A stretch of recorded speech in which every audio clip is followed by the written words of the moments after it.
Now, my fellow Reptoid Illuminati, would you like to know the secret of a successful logic-style debunk? I will show it to you. But be warned, it will be of the devil. A devil of details. A very detailed devil. Or maybe a foot in a boot. A fossilized foot in a boot. It will be madness. Enjoy!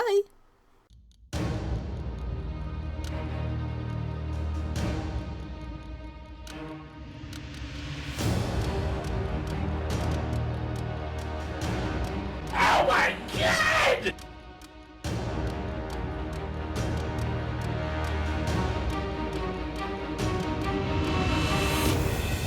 Thanks! Once in a while, I help Logicked with his debunks, and this video is based on one of those instances. Because it is in preparation of a collab he has with Paulogia. Paulogia? Sounds like chicken. Shannon Q's preferred dopamine racers. That kind. He asked Logicked for a longer collab series to debunk the candy claims Logicked and he haven't yet dealt with. And one of the claims he assigned to Logicked is the rapid fossilization. Now, your everyday stereotypical cookie cutter debunker would go through this whole process of explaining what a fossil is, how it gets formed, why these examples are not really fossils. You get the gist. All good information, of course, but utterly useless. Why is it useless? Because if a person believes in young Earth creation, blurting out standardized data of evolution is the equivalent of a street preacher shouting at you verses of the Bible or the Quran. It sounds like a bunch of dogmatic hearsay. So let us instead try a different approach, a more personalized approach, perhaps. In order to do so, however, we need first to find the context of these claims and dissect them word for word, in order to get to the core of it. And to explain to you exactly why this is so necessary, I have picked a very juicy and sweet example. Here's a petrified fish giving birth. It doesn't take millions of years to give birth, praise God, okay? The overarching claim is of course clear to everyone. Kent tries to convince people that fossilization takes a short amount of time. But when he says giving birth doesn't take millions of years, comparing it to fossilization, he doesn't just simply say fishy died swiftly for whatever reason during birth, got covered in mud and then turned into a fossil more or less rapidly. He implies instead that this ichthyosaurus got turned into a fossil while giving birth. Insta-rockfish, basically. Because otherwise, the birth of a fish wouldn't really tell you much about how long it takes to get it fossilized. And the people listening to him do not even register this. Because if they would sit down and actively reflect on it for a moment, that claim would sound like a bit of an overkill even for them. So, back to the claim we were meant to look at before. The boot. As soon as I saw this, I had a little deja vu. Because even if Logicked had never debunked Kenty's claim about the boot, he did debunk the boot in one of his first Hello, I'm a Scientist videos. Well, there's lots of fossils out there. Here's one of my favorite ones. This is a cowboy boot. This leather boot claim is interesting. I found this webpage that basically debunks it. And Paulogia, the fact that I remember that and you don't, means that I am the better Logicked fan. Or that you have a life. I choose to believe the former. Alright, so the Logicked from 2012 couldn't really find much, so he went to a debunk site, which explains the fossil more thoroughly. The Logicked of today, or even the Logicked of a few years later, would never have done so, because he very quickly learned that trusting websites, no matter how reputable, is a very bad idea, because they tend to make many mistakes, and people can use these mistakes and flaws in order to discredit completely the debunk.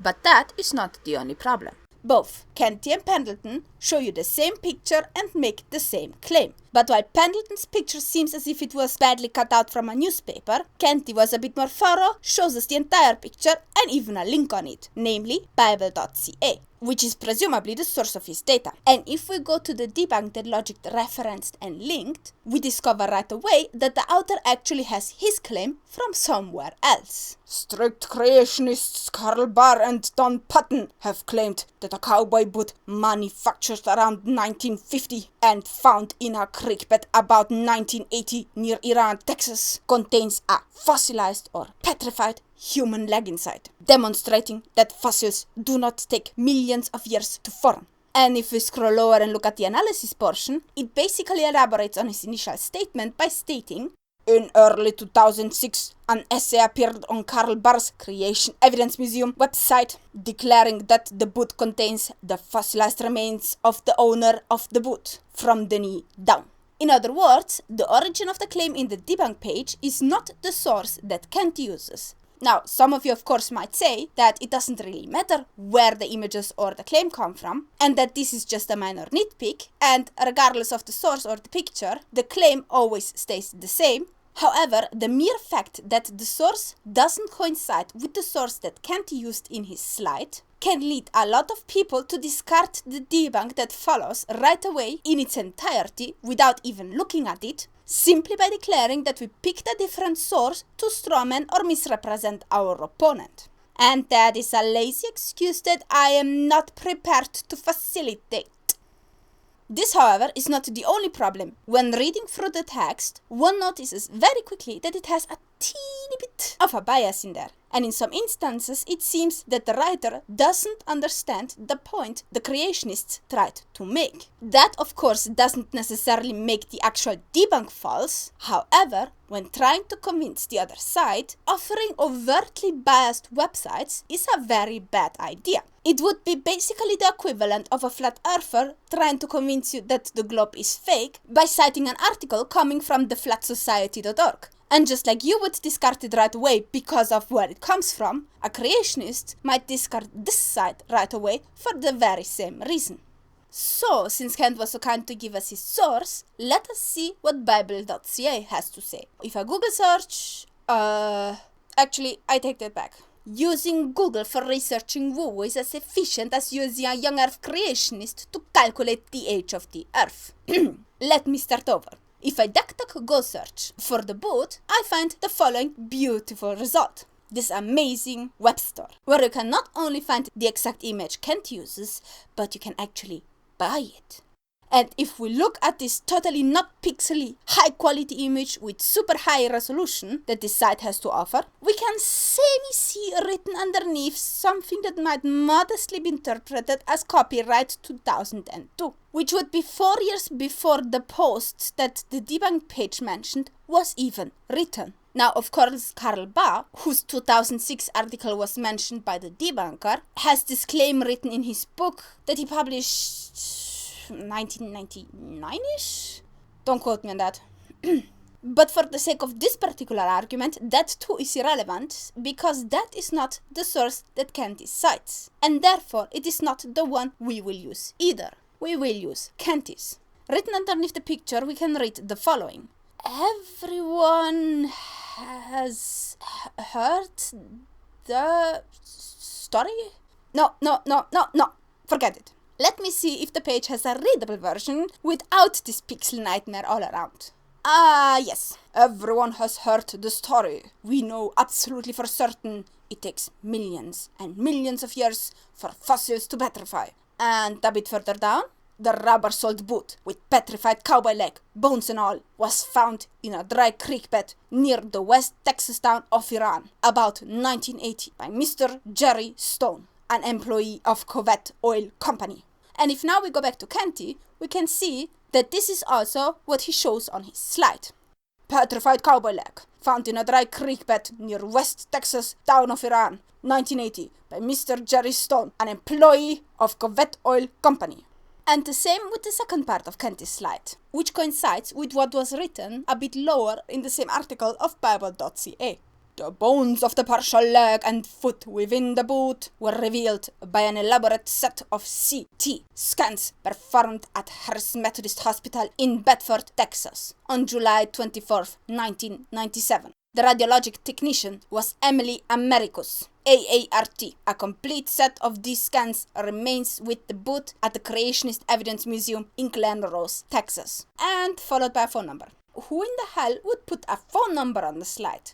Seriously, the slide passes far too fast for people to be able to write it down, and those who can stop the video and read it are usually not the people who you want to have your phone number.